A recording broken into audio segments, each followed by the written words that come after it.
کہ فیضی مرتد ہو کر کے اس دنیا سے چلا گیا.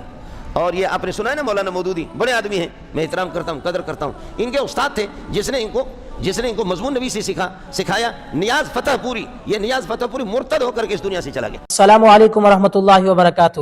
ناظرین, امید کرتا ہوں آپ تمام دوست خیر و عافیت سے ہوں گے. اس ویڈیو کو مکمل دیکھیں, دوسروں تک پہنچائیں, لائک اور سبسکرائب ضرور کر کے جائیں. محسوس کیا حاجیوں نے کہ یہاں بلاد عرب کے اندر مسجدوں کا نام نہیں لیتا. بلاد عرب کے اندر آپ جائیں گے تو یہ عرب لوگ قرآن پڑھتے ہوئے بھول جاتے, بہت بھول جاتے. نوجوان بھی ان کے بھول جاتے, بڑے بھی بھول جاتے. کبھی جا کر کے میں مسجدوں کا نام نہیں لیتا. عجمی ظالم کا بچہ اتنا نہیں بھولتا جتنا ان کا مولوی بھول جاتا ہے. وہ کہاں کوئی آیت چھوڑ دیتا ہے, کہیں 2-3 لفظ چھوڑ دیتا ہے.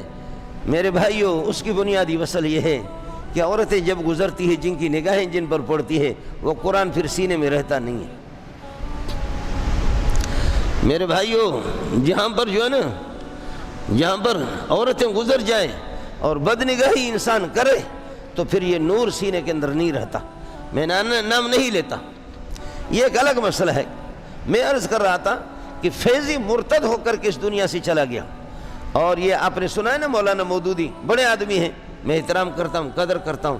ان کے استاد تھے جس نے ان کو مضمون نبی سے سکھایا. نیاز فتح پوری, یہ نیاز فتح پوری مرتد ہو کر کے اس دنیا سے چلا گیا. اس کو کلمہ نہیں آتا تھا, کلمہ اللہ نے اس سے چھین لیا. ابن مسعود فرماتے من کان مستنن فلیستن بمن قد مات. جس کو کسی کی پیروی کرنی ہے تو پھر آج کل کے کسی مولوی پر, اگر مولوی ایمان پر مر جائے اور اس کی نشست و برخاست سنت کے مطابق ہوگی پھر تو ٹھیک ہے, لیکن زندہ مولوی کو تعریف کبھی بھی نہیں کرو. اور ہم نے کیا ہے تو آخر جا کر کے مولوی گمراہ بھی ہو گیا. ہمارے لیے دعا کرو, خطیب صاحب کے لیے دعا کرو کہ اللہ اس کو کلمہ نصیب کرے ایمان پر. اس لیے آپ سے بھی میری گزارش ہے, ہمارے شیخ فرماتے تھے مولانا سلیم اللہ خان رحمۃ اللہ علیہ کہ آپ یہ ہے کہ یہ ہمیشہ ہر نماز کے بعد ربنا لا تزغ قلوبنا بعد اذ ہدیتنا وہب لنا من لدنک رحمہ انک انت الوہاب. اللہ جب آپ نے ایمان دے دی, ہدایت دے دی, تو پروردگار اے اللہ میرے دل کو پھر ٹیڑھا نہیں کرنا. اللہ جب آپ نے ہدایت دے دی, جب کلمے کی توفیق نصیب فرمائی, میرے دل کو ٹھیڑا نہ کرنا.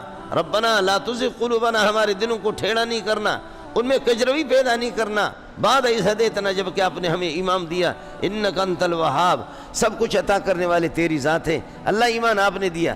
ربنا انک جامع الناس لیوم لا ریب فیہ ان اللہ لا یخلف المیعاد. یہ 2 آیتیں فرمایا ہر فرض کے بعد آدمی پڑھ لے. اور اگر اللہ آپ کو آب زمزم دے دے, زمزم پر فاتحہ پڑھ کر کے, سورہ اخلاص پڑھ کر کے, اور یہ نیت کرو کہ اللہ زمزم پی رہا ہوں, اتنی مہربانی کر لینا مرتے وقت میری زبان پر کلمہ کو جاری کر لینا. ورنہ مولوی کو بھی کلمہ نصیب نہیں ہوتا.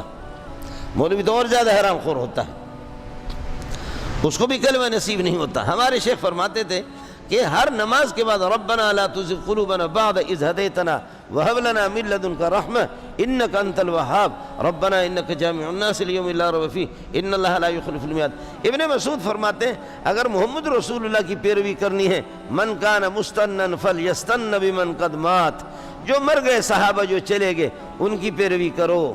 اولئک اصحاب محمد صلی اللہ علیہ وسلم, یہ محمد کے شاگرد ہیں. اصحاب کے معنی شاگرد کے ہوتے ہیں. اولئک اصحاب محمد کانوا افضل هذه الامت, اس امت میں